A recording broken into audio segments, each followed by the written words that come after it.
Hello, my friends. Wes Gow here with Cardinal Coaching Solutions podcast, welcoming you back. Here we are in March, and I got to tell you, I've lived here in the Mid-Atlantic for 20 years. I can't remember the last time blooms have been out this early. It is crazy, but hey, I am not complaining.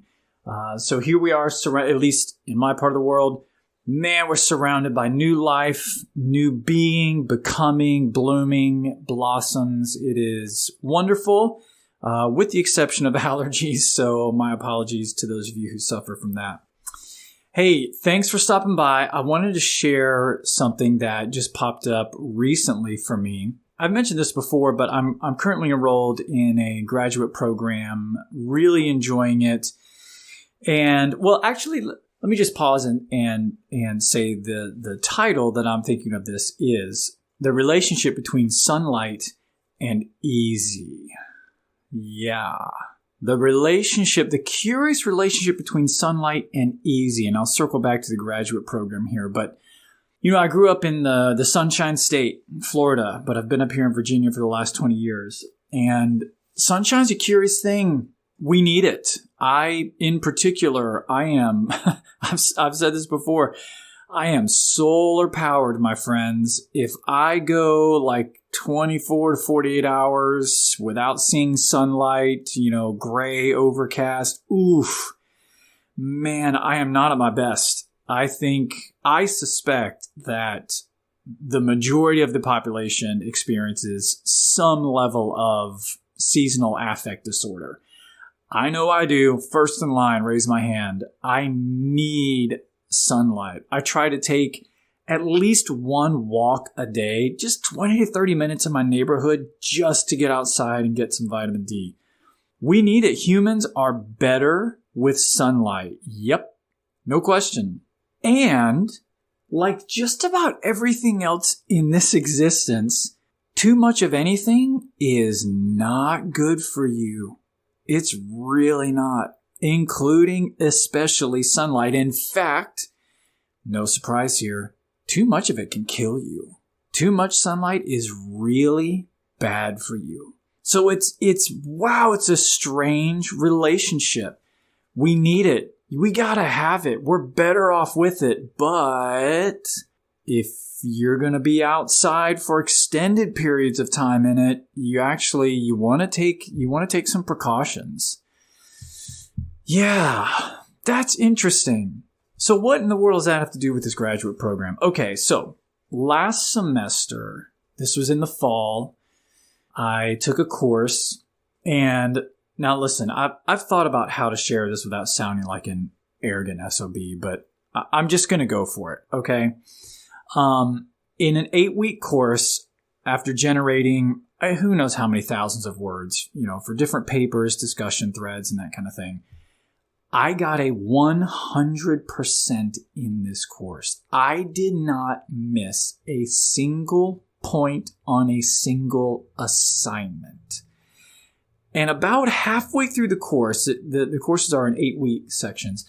About halfway through the course, by that time, I had a good gauge of this professor. And you know what? I was going to be fine. I kind of knew the next 4 weeks are going to be no problem. I'm good. And it was good. And it was pretty easy. Okay. And then I hit my current course. I came into this current course, the first part of 2023, or my first course in 2023, expecting to replicate what I had just done. But different professor, and boy, oh boy, did I hit some speed bumps, my friends. Yeah. Wow. It became, very quickly, it became crystal clear to me that this was a new world, new course, new professor, new expectations, new standards of grading, apparently. And yeah, it was a huge wake-up call. And I found myself, about halfway through the course, really frustrated. What is with this professor? Does this professor not know what I just produced? Good grief, give me a break. Obviously, no, they don't know, and they shouldn't, and don't care. and shouldn't care. I found myself really frustrated that this was hard, that this was challenging. Yeah. And then a curious thing happened. I just on a whim, for no particular reason, I've shared on here before, I journal. I'm a big journaler. I don't even know where or when I did this, but I came in contact with an older journal, or maybe I was just flipping through much earlier pages from my current journal. Anyway, I came across this phrase. Oh my goodness. I don't know where it came from. I had written it in my journal, but it said this: overexposure to easy probably isn't good for you.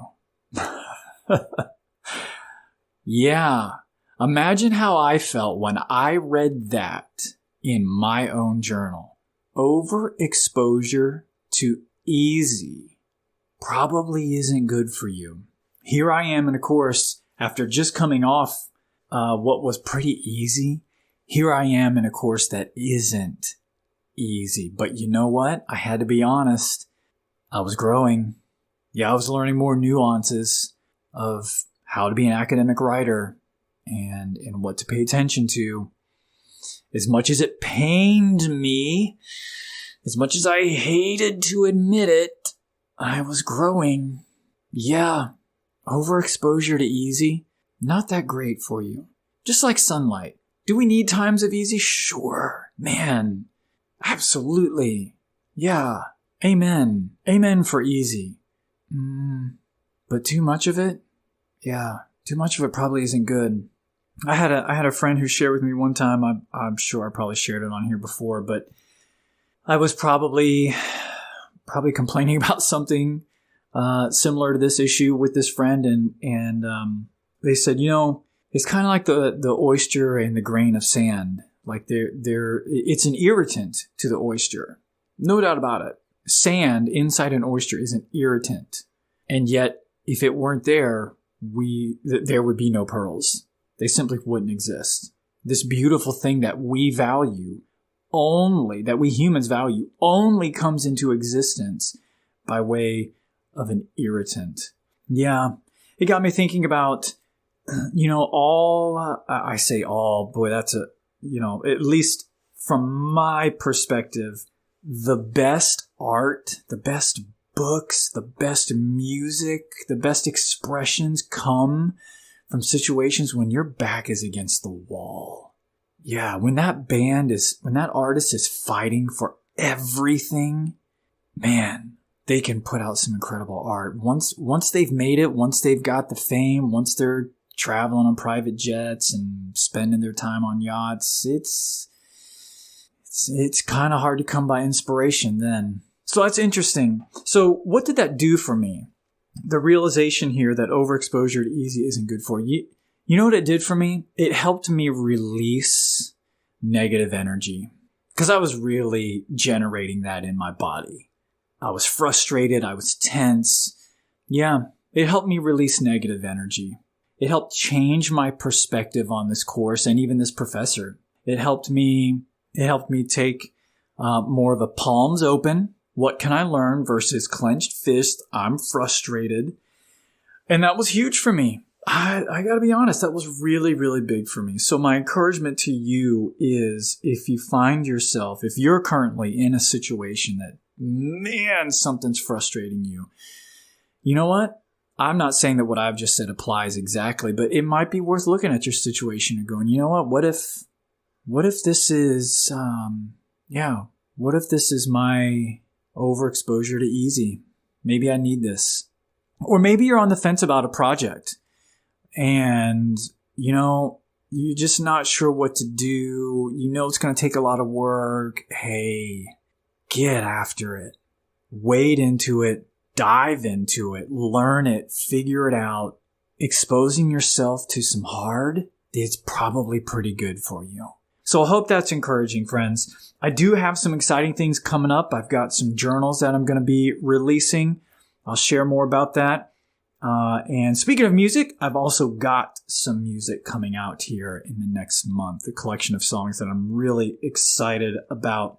But anyway, if anything of what I've shared you would like to talk about, you know how to reach me, Wes at cardinalcoachingsolutions.com. WES at cardinalcoachingsolutions.com. Thanks for listening, friends. We'll do this again soon.